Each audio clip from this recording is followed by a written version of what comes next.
이사야 58장 1절에서 12절을 봉독해 드리겠습니다. 크게 외치라, 목소리를 아끼지 말라. 내 목소리를 나팔같이 높여 내 백성에게 그들의 허물을, 야곱의 집에 그들의 죄를 알리라.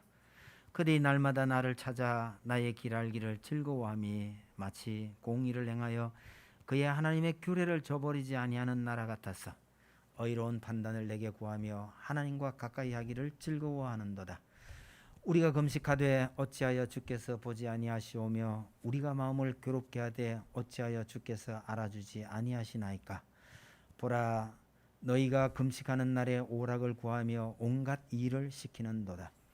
보라, 너희가 금식하면서 논쟁하며 다투며 악한 주먹으로 치는도다. 너희가 오늘 금식하는 것은 너희의 목소리를 상달하게 하려는 것이 아니니라. 이것이 어찌 내가 기뻐하는 금식이 되겠으며 이것이 어찌 사람이 자기의 마음을 괴롭게 하는 날이 되겠느냐. 그의 머리를 갈대같이 숙이고 굵은 배와 재를 펴는 것을 어찌 금식이라 하겠으며 여호와께 연락될 날이라 하겠느냐.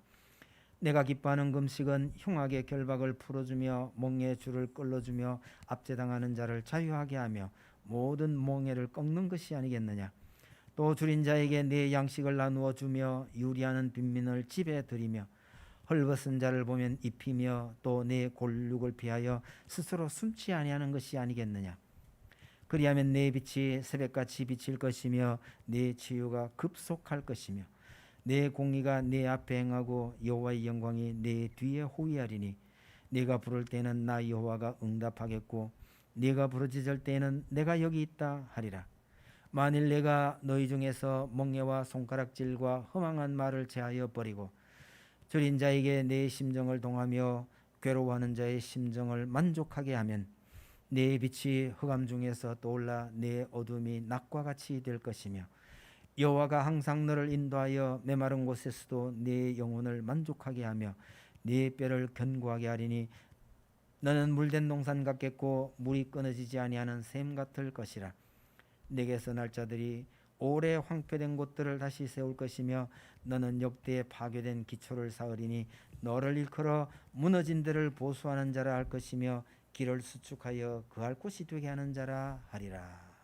아멘. 아이들은 자기가 해야 할 것은 생각하지 않고 부모가 해줄 것만 기대하는 경향이 좀 있죠. 시험 잘 치면 자전거 사줄게 이래 놓으면요, 공부할 생각은 안 하고요, 자꾸 아빠한테 물어요. 진짜 사줘요? 또 사줄 돈은 있어요? 이러는 거죠. 아니, 아빠가 그렇게 약속을 했으면 공부만 열심히 하면 될 건데 공부는 뒷전이고요, 자꾸 아빠만 쳐다보는 그런 경우가 많습니다. 심한 경우는요, 공부 열심히 하면 아니면 시험 잘 치면 이라는 전제 조건 자체를 무시해버려요. 그리고 사주겠다 해놓고 왜 안 사주냐고 쫄라대는 거죠.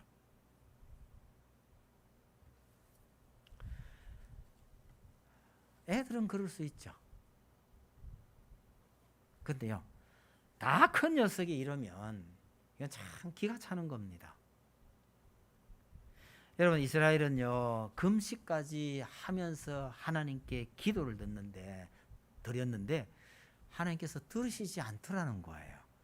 이스라엘 백성들 생각에는요, 너무너무 이상한 거예요. 우리가 이렇게 기도하는데 어떻게 해서 하나님께서 우리 기도를 안 들으시냔 말이에요.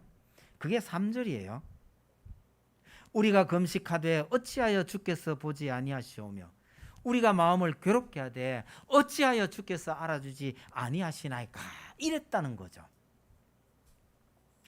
여러분, 우리 중에는 이런 분이 없기를 바랍니다만은요, 혹시나 우리 중에서도 아니면 과거에 내가 했던 말하고 거의 비슷하네 이런 사람이 있을 수 있을 겁니다. 아니, 어쩌면 오늘날 한국 교회에요, 많은 성도들이 이런 생각을 품고 있을지도 모릅니다. 이런 게 똑같은 거예요.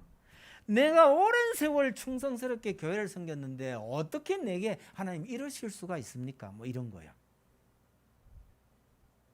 때로는요, 아무리 기도해도 하나님께서 응답을 안 하시네. 정말 하나님 살아 계실까? 아니 어떻게 하나님께서 내 기도를 들으시지 않는단 말이냐? 이렇게 말하는 사람은 오늘 이 본문에서 등장하는 이스라엘과 정말 흡사한 사람들입니다. 여러분, 왜 하나님께서 기도를 듣지 않으실까요? 훈련일 수도 있고요, 징계일 수도 있습니다. 근데 이건 남이 모르는 일이에요. 제3자가 도무지 알 수 없는 일이죠. 그렇기 때문에 혹시 이런 질문을 하기 전에 나 자신에게 어떤 문제가 있는 것 아닐까 생각해 볼 필요가 있는 겁니다. 근데 때로는요, 아무리 생각해도 답을 알 수 없는 경우가 있어요. 그럴 때는 나를 잘 아는 주변 성도들에게 살짝이 물어볼 필요도 있죠. 내가 잘 모르는 것을 주변 사람이 알 수도 있으니까요. 그러나 아무리 생각하고 이유를 찾아봐도 도무지 그럴 만한 이유가 없다고 생각이 되면요, 하나님을 믿고 평안하시기를 바랍니다. 왜요? 하나님께서 특별한 복을 주시려고 그러시나 보다. 그런 경우가 있을 수 있으니까요. 제가 지난주에 잠깐 인용해 드렸던 그 집사님 있었죠. 지도 집사고 나도 집사인데 저런 집사가 다 있어 하던 이 양반요. 정말 말씀대로 살려고 무던히도 애쓰던 분인데 희한하게도요, 집에 자꾸 다리 부러지고 사람 아프고 이런 일들이 자꾸 생기는 거예요.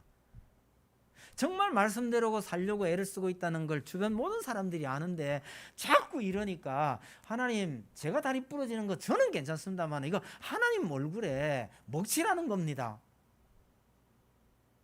이러면서 그분이 했던 말이 뭐냐면요, 그런 말 잘 안 해요. 그런 상황이 마음속에 드는데 이분이 했던 말은 주로 이런 거예요. 하나님께서 또 무슨 복을 주시려고 이러시나. 이게 그분의 주로 쓰던 문자예요. 한번 만나고 싶기도 하고 잊을 수 없는 집사이기도 한데 포항제철에서 물러났어. 은퇴해가지고 지금은 당진 현대제철 쪽에 가 있습니다. 소식이 거의 없는데 참 잊을 수 없는 분이기도 해요.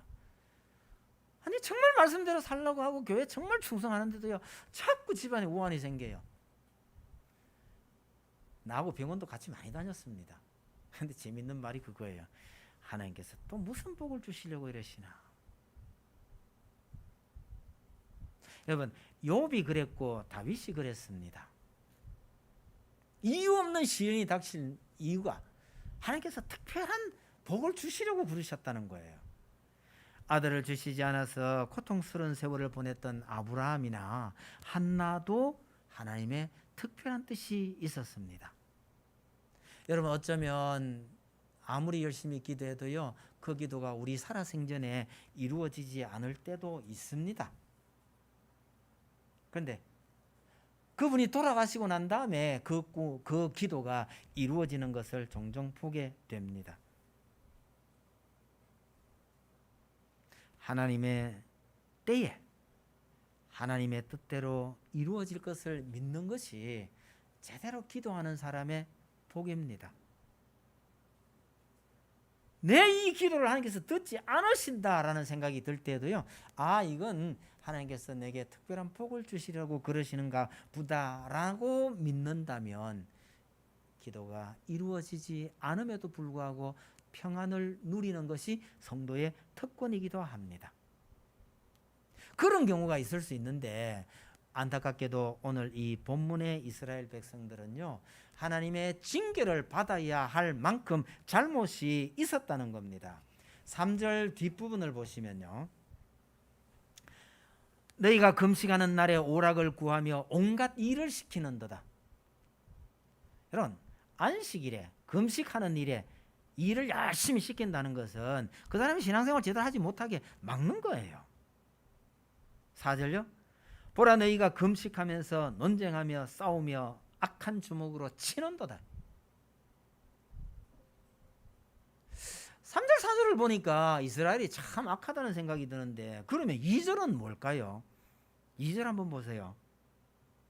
그들이 날마다 나를 찾아 나의 길 알기를 즐거워함이 마치 공의를 행하여 그의 하나님의 규례를 저버리지 아니하는 나라 같아서 의로운 판단을 내게 구하며 하나님과 가까이 하기를 즐거워하는도다. 이거 큰 칭찬이잖아요.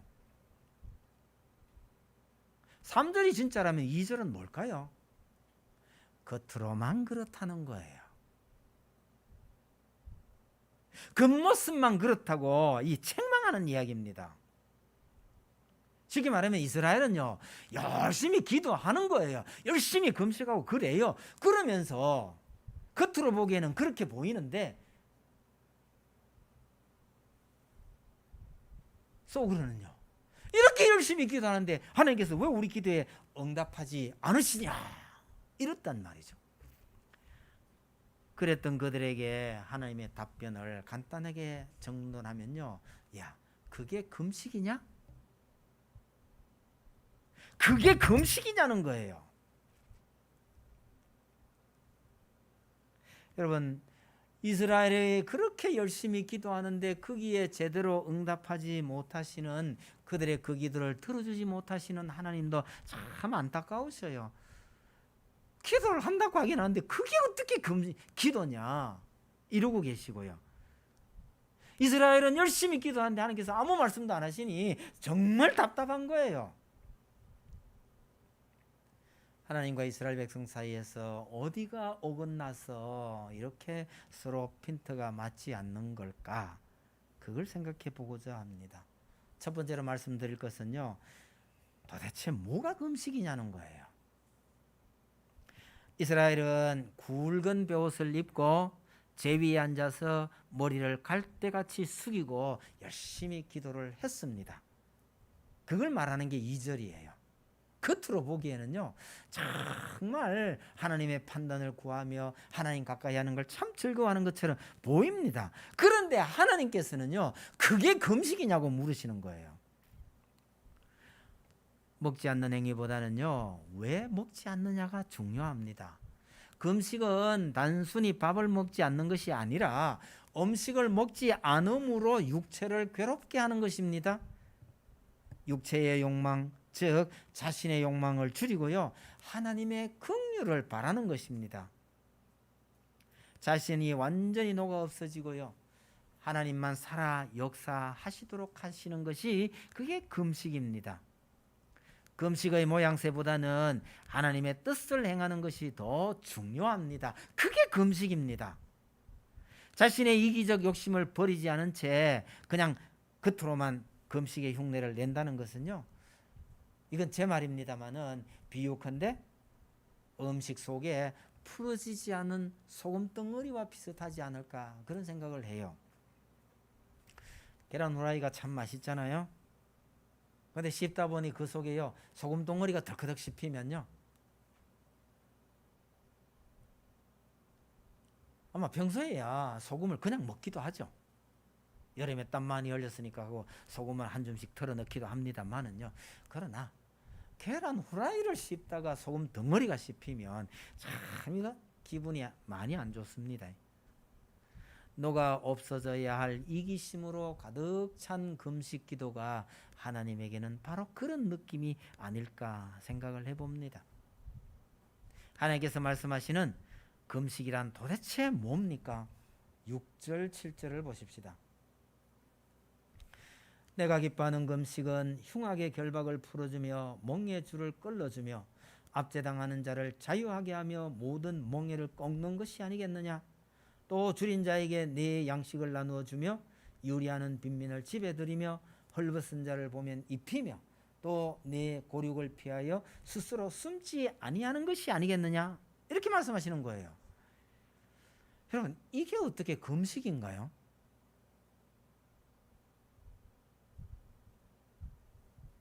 아니, 하나님의 말씀이니까 반박은 할 수 없고, 그렇다면 금식과 하나님께서 말씀하는 이 금식의 같은 점이 뭔지를 생각을 해볼 필요가 있죠. 같은 점은요, 자기 욕심을 죽이는 거라고 생각이 됩니다. 금식을 통해서 육신의 소욕을 죽이듯이 형제를 돌아보느라고요, 자기 욕심을 포기하는 것이 이게 진정한 금식이라고 말씀하시는 거죠. 진정한 금식은 압제당한 자의 결박을 풀어 자유를 줌으로써 하나님을 기쁘시게 하는 것, 또 형제를 돌아봄으로써 하나님을 기쁘시게 하는 것, 이게 진정한 금식이라고 말씀하시죠. 하나님께서 인간을 만드실 때 짐승과 달리 자유의지를 주셨습니다. 말하자면 자발적인 순종을 원하셨죠. 하나님께서 우리에게 자발적인 순종을 원하신다는 것은요, 우리가 하나님에게도 억지로 메인 존재가 되기를 원치 않으셨다는 뜻입니다. 여러분, 이게 얼마나 놀라운 것인지 한번 생각해 보세요. 우리가 하나님에게도 억지로 메인 존재가 되기를 원치 않으신다? 여러분, 오늘 참 이 무더운 여름철 코로나 바이러스 때문에 문제가 참 많은 이 시절에요, 그 많은 어려움들을 가운데서 왜 나왔습니까? 누구 눈치 때문에 나오셨어요? 아니요. 하나님의 원하심은 뭐냐면요, 아니 하나님 뵙기를 기뻐해서 나왔느냐고 물으시는 거예요.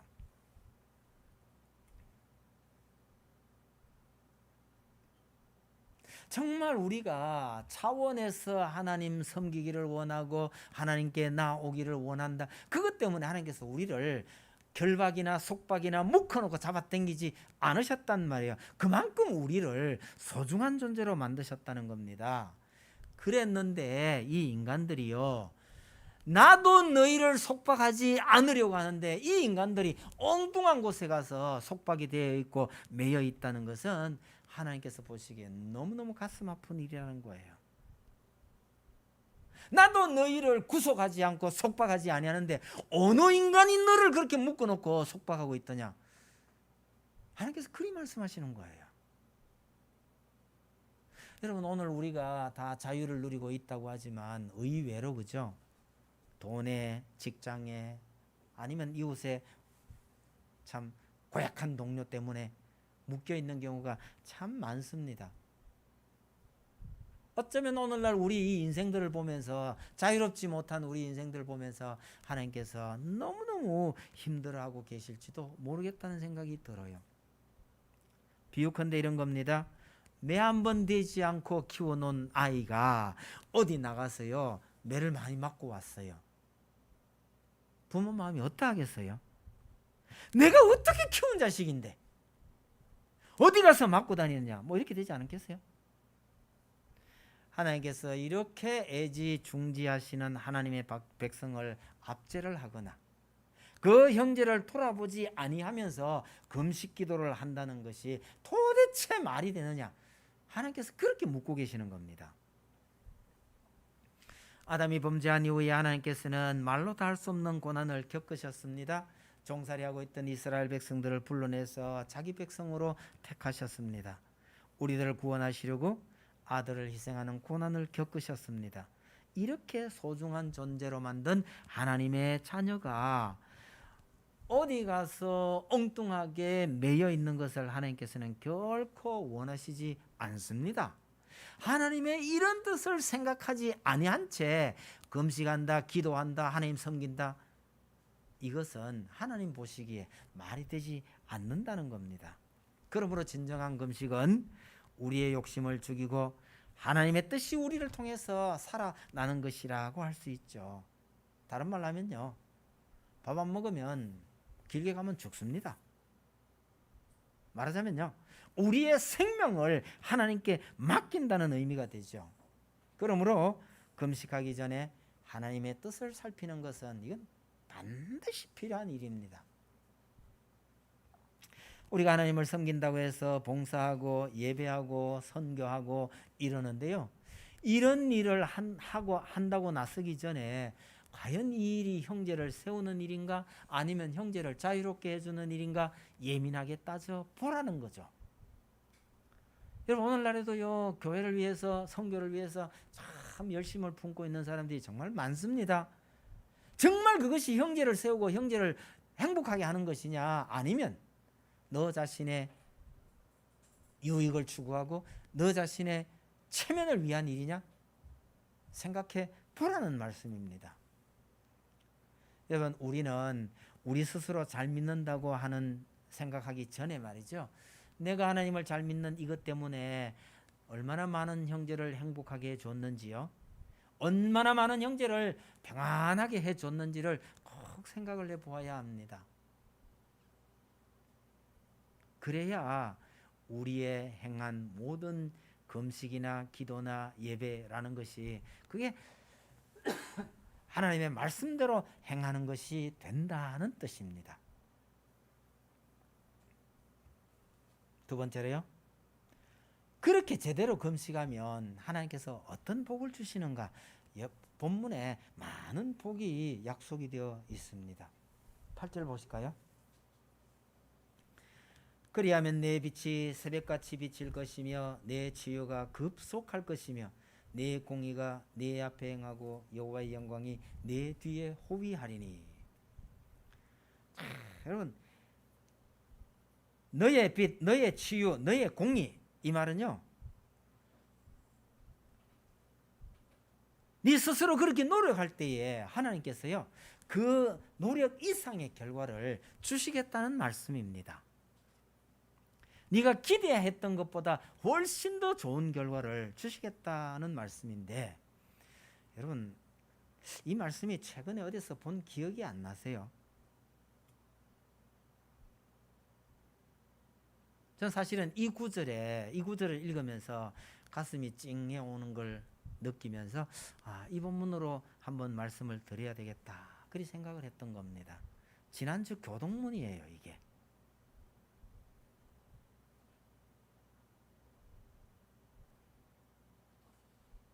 본의 아니게 지난주 교동문 읽으면서 이게 가슴이 좀 찡했는데, 지난주에 또 괜히 그 뭐죠 교제주일 인터뷰용으로 장 집사님이 저한테 질문을 보내오는 바람에 지난주에 본의 아니게 지나간 과거를 참 되돌아보는 시간을 제가 좀 많이 가지게 되었습니다.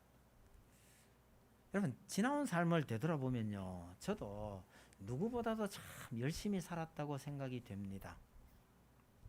그런데 내가 열심히 살았던 것보다는 하나님께서 정말 선하게 나를 인도하셨구나 라고 고백할 수밖에 없더라는 사실입니다. 왜요?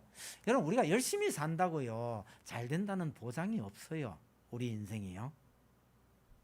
그런데요, 저도 참 어려운 고비들을 참 많이 넘기며 지나왔는데 지금 와서 뒤돌아보니까 후회할 만한 것은 하나도 안 보이고요, 감사할 것만 너무 많이 남아 있더라고요. 정말 말씀대로 살려고 참 발버둥을 쳤었는데 하나님께서 내게 특별한 은혜를 참 많이 주셨구나, 이런 느낌이 제가 제 삶을 뒤돌아본 결론입니다. 여러분, 우리의 수고나 노력이 정말 중요하지만 그거보다 더 중요한 것은요, 우리 뒤에서 보이지 않는 하나님께서 도와주시는 것이 훨씬 더 큽니다. 그런 감격이 여러분 모두에게 있기를 바랍니다. 여러분, 우리 인생이란 게요 계획한 대로 되던가요?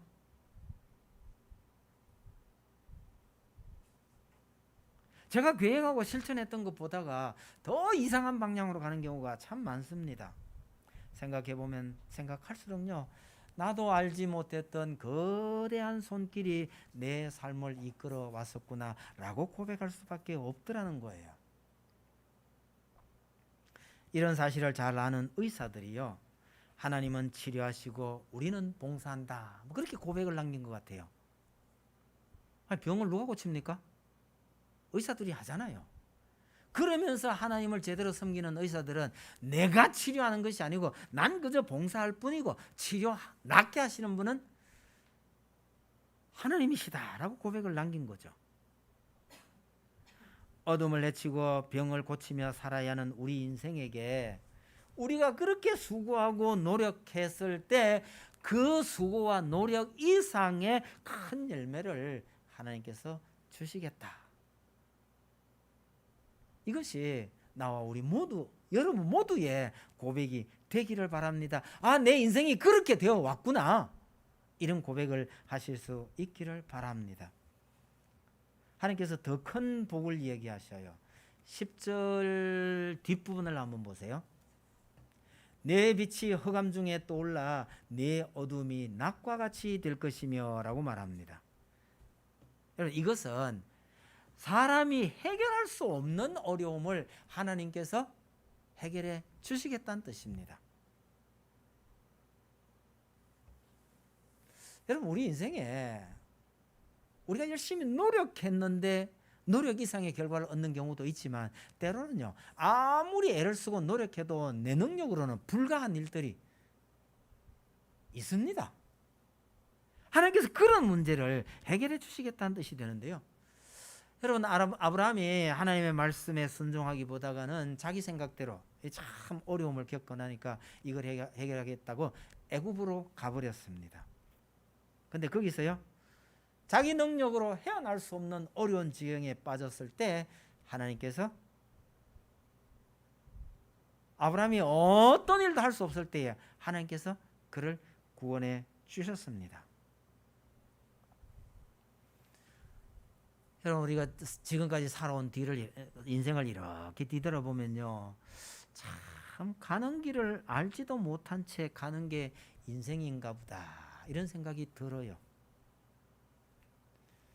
지난주에도 집사람하고 이런저런 얘기를 하다가 집사람이 했던 얘기가요, 결혼이 이런 건 줄 알았으면 내가 당신하고 결혼했겠어요. 그때 나이로 25인가요? 참 결혼이 뭔지도 아무것도 모르고 그냥 좋아서 쫄래쫄래 따라왔다가 지금 이렇게 된 거지. 물려줄까? 지금 물려가지고 못 잔다고. 참 우스운 거지만 우리 인생이 좀 이런 것 같아요. 뭐가 뭔지도 시집을 갔고 장가를 갔던 겁니다. 거기에 비하면 요즘 아이들은요, 너무 똑똑해요. 너무 잘 알아서 함부로 시집 장가 못 가는 것 같아요.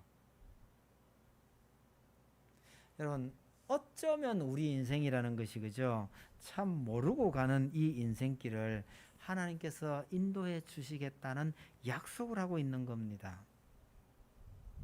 저는 제 인생 뒤돌아보면서 느끼는 느낌 중에, 이건 말씀을 여러 번 드렸던 것 같은데요, 저는 지나온 제 인생길이 마치 지뢰밭에서 뛰노는 아이 같다, 그런 생각이 참 많이 들어요.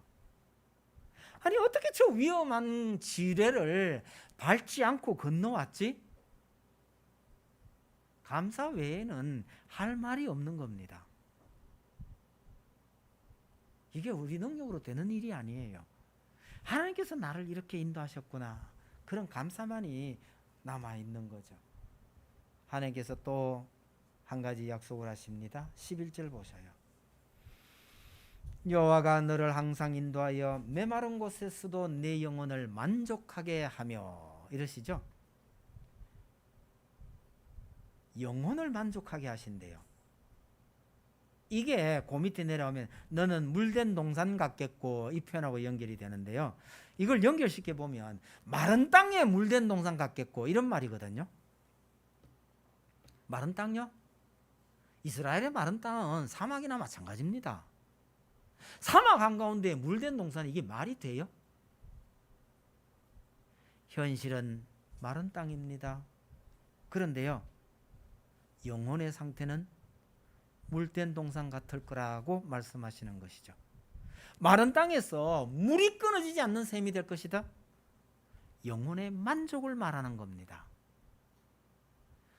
여러분, 천만금을 지녀도 영혼이 만족스럽지 못하면요, 그 얼마나 불행한 인생인지 아시죠? 마치 산의 진미를 앞에 둔 당뇨병 환자와 같아요. 여러분, 앞에 산의 진미가 있다 하더라도요, 당뇨병 환자가 먹을 수 있는 거는 고구마하고요, 물에 이렇게 씻어서 염분을 뺀 멀건 김치뿐이더라고요. 차라리 없어서 그렇게 먹는 것보다는, 그래서 그게 나을진 잘 모르겠어요. 그런데 옆에서 보면 참 불쌍해요.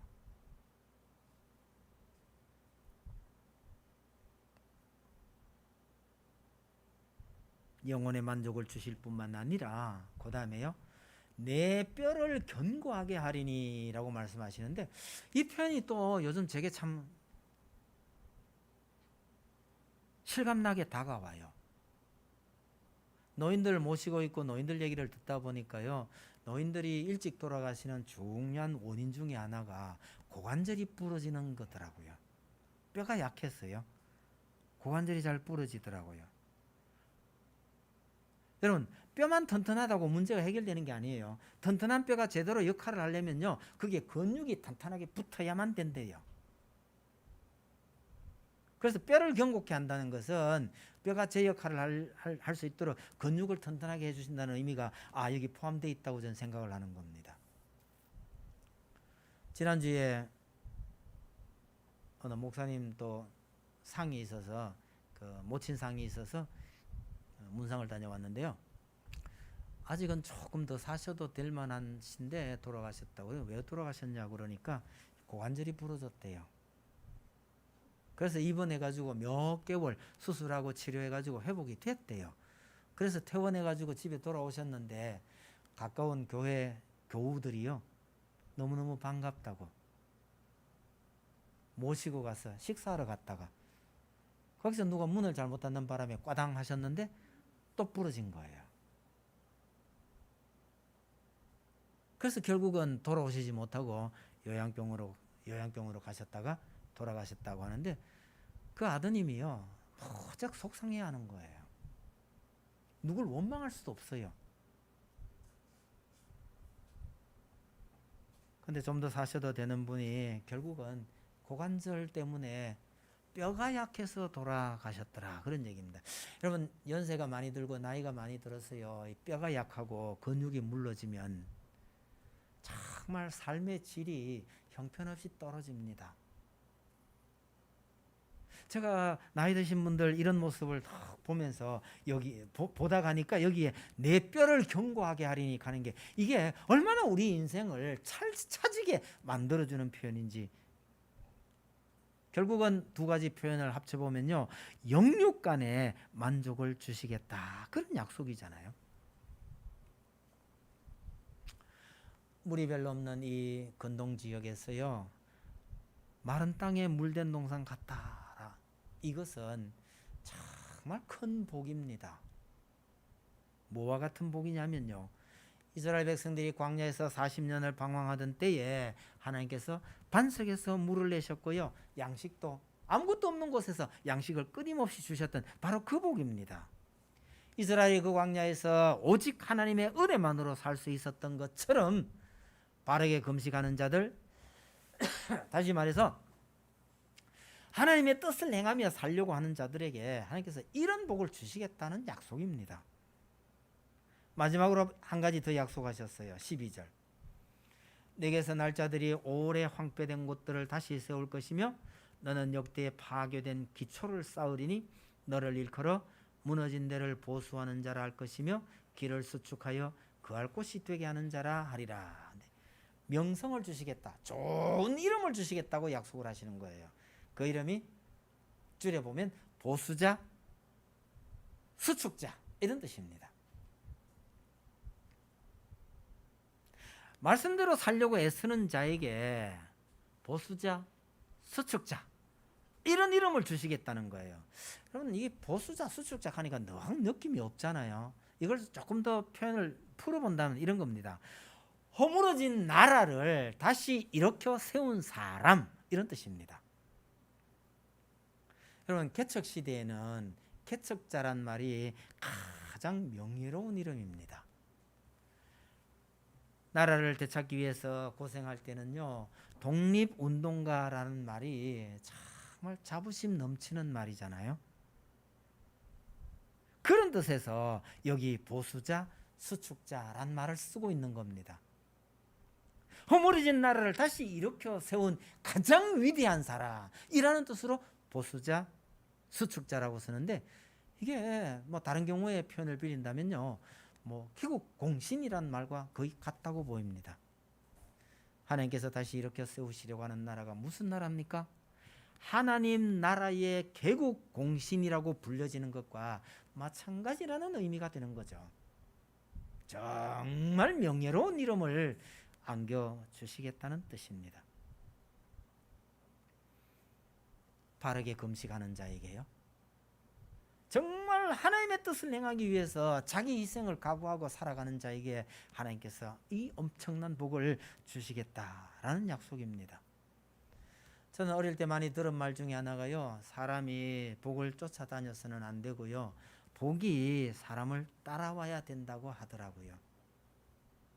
제가 그 말을 들으면서 물어봤습니다. 어떻게 하면 그렇게 되나요? 그런데 아무도 그 대답을 해주지 않았어요. 복이 나를 따라오게 하는 방법이 뭡니까? 했는데 그건 아무도 몰라요. 여러분, 아무리 멋진 자동차가 있으면 뭡니까? 휘발유가 없으면 아무런 소용이 없잖아요.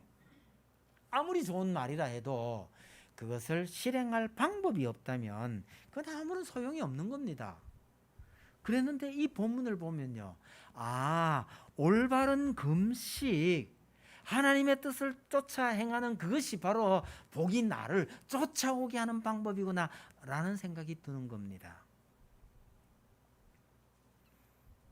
그런 사람에게 어두움이 낮과 같이 될 것이며 마른 곳에서도 물이 끊어지지 않을 것이라고 말하는 거죠. 부디 하나님의 뜻에 민감한 성도 여러분들이 되시기를 바랍니다. 여러분, 성도가 언제까지 어쩔 수 없는 게 인생 아닙니까? 이렇게 절망하며 살 거냔 말이죠. 예수님은 담대하라 내가 세상을 이겼노라고 하셨는데 그 예수님의 제자가 된 우리는 언제까지나 입만 열면요, 죽을 죄인이여 별 수 없는 인생이라고 해야 되겠는가 말입니다. 바울이 참 당당하게 외칩니다. 더 이상 나를 괴롭게 하지 말라. 내가 내 몸에 예수의 흔적을 가졌노라고 합니다. 에베소 3장 12절 말씀을 보면요, 성도는 하나님께서 열어주신 길을 따라 하나님 앞에 담대하게 나아가도록 하셨습니다. 히브리서 10장에요. 그러므로 우리가 예수의 피를 힘입어 성소에 들어갈 담력을 얻었나니 라고 합니다. 여러분, 성소가 어딘데 거기에 함부로 들어가요?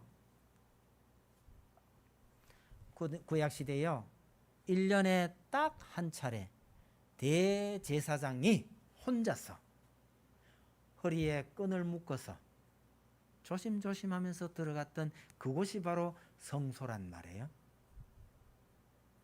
거기를요, 당당하게 들어갈 수 있는 자격을 얻었다는 거예요. 세상에 이런 놀라운 얘기가 어디 있어요?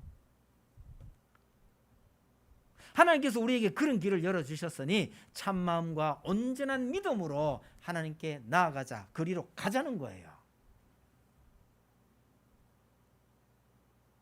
하나님께서는 우리에게 이 놀라운 은혜를 허락하셨는데 우리는 평생 살면서요, 날마다 죄만 짓다가 하나님 앞에 부끄럽기 짝이 없는 그런 모습으로만 산다고 고백을 하고 있는 건 이건 너무 억울한 겁니다. 여러분, 믿음으로 우리의 신분이 바뀌었다는 사실을 잊지 마시길 바랍니다. 여러분, 예수 믿었다고 해서 사람이 덜컥 달라지는 건 아니잖아요. 그건 우리도 알지만 하나님도 아시는 거예요. 능력 없는 줄 안다고 하셔요. 그러나 신분이 바뀌었다는 게 뭡니까? 아무렇게나 살아도 된다는 뜻이 아닙니다. 신분이 바뀌었다? 하나님께서 우리를 달리 대하시겠다는 뜻이잖아요. 고아원에 있는 아이를 입양을 내가 집에 데리고 온다고요, 이 아이가 바로 그날부터 아들 행세하는 거 아닙니다. 행세는 못하고 여전히 고아원에 있던 아이처럼 그렇게 살아도 얘는 어쨌건 내 아들이다 라고 생각하고 받아들이는 거잖아요. 신분이 바뀌었다는 것을 우리가 확실하게 깨달으면요, 저는 그 신분에 걸맞은 모습으로 바뀌어 갈 거라고 믿습니다. 좀 못나도요, 좀 못해도요, 또 그럴 만한 능력이 없더라도 우리의 신분이 어떠하다는 것을 확실하게 알면 미안하고 부끄럽고 죄송하고 그렇지만 하나님 앞에 감사하게 그럴수록 더욱 감사한 모습으로 나아가는 것이 성도의 모습이라고 저는 생각합니다. 여러분, 어떻게 해서 우리가 정말 우리의 신분에 맞은 모습으로 변해갈까요? 내 고집, 내 생각, 내 자존심, 내 기분, 이런 걸 하나님의 말씀과 적합하지 않다고 싶으면 끊어내고 바꿀 수 있는 이런 결단이 필요한 겁니다. 어쩌면 이것이 밥을 굽는 것보다가 더 중요한 결단일지 모릅니다. 그러나 오늘날 우리 교회 현실들을 보면요, 이런 걸 하나님의 뜻에 따라 꺾지 않기 때문에, 아니 이런 것이 생생하게 살아있으니 어려움을 겪는 교회나 성도들이 참 많은 것 같아요. 하나님과 하나님의 뜻과 상관없이 금식을 행하는 것이 하나님을 얼마나 안타깝게 만드느냐는 말입니다. 여러분, 우리 인생이 잘 되고 안 되고가 문제가 아니라 우리가 얼마나 하나님의 뜻에 따라 살았느냐라는 것이 진짜 중요합니다. 금식이라는 것이 자기를 거의 죽이는 일이라고 생각하시면, 우리가 하나님 앞에 금식이라는 것은요, 내가 나 자신을 희생시킬 각오로 하나님의 뜻을 실행해 나가는 것입니다. 여러분, 그렇게 살았는데도요, 내 인생이 어두운 뿐이라고 생각이 드십니까? 그렇다면 평안하시기 바랍니다. 왜요? 곧 새벽이 올 것이고 아침 햇살같이 빛나는 날이 올 것이기 때문입니다. 한마디만 더 말씀드립니다. 구원을 위해서 우리가 할 일은 정말 아무것도 없어요. 믿는다는 고백만으로 충분합니다. 그러나 구원받은 백성으로서 복받은 삶을 살기 위해서 이 땅에서 해야 할 일은 정말 많습니다. 그 말씀을 기억하면서 하나님께서 주시는 복을 받아 누리는 마른 땅에 물된 동산 같은 복을 누리며 사시는 성도 여러분들이 다 되시기를 바랍니다. 찬송 드립시다. 620장입니다.